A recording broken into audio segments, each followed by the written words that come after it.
વઘઈ ખાતે સ્વચ્છ ભારત દિવસની ઉજવણી કરાઈ.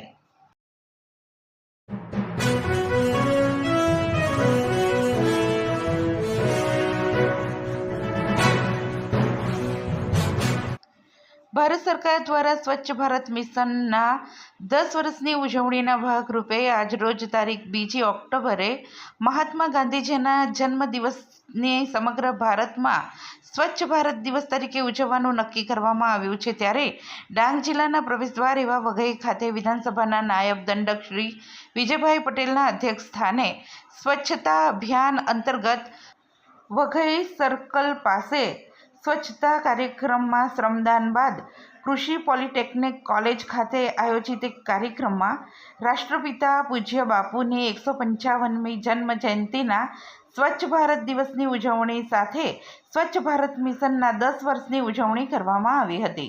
આ પ્રસંગે નાયબ મુખ્ય દંડક શ્રી વિજયભાઈ પટેલે જણાવ્યું હતું કે રાષ્ટ્રપિતા પૂજ્ય બાપુએ ભારત દેશને અહિંસાના જોરે આઝાદી અપાવી હતી.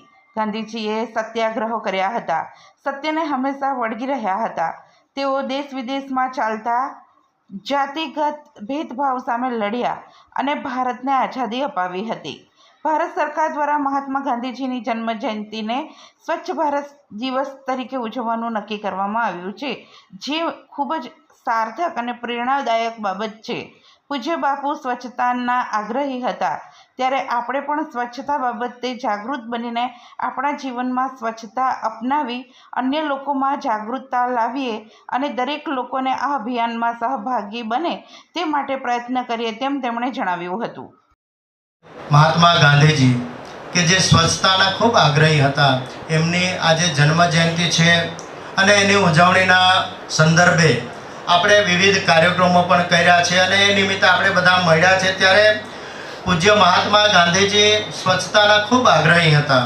પૂજ્ય મહાત્મા ગાંધીજીએ આપણા દેશને આઝાદી અપાવી હતી અને એ પણ સત્યના જોરે, અને અંગ્રેજોની ગુલામીની જંજીરોમાંથી દેશને મુક્ત કરવા માટે સ્વતંત્રતા સંગ્રામમાં દેશના હજારો લોકોને જોડવા પ્રેરણા આપી હતી.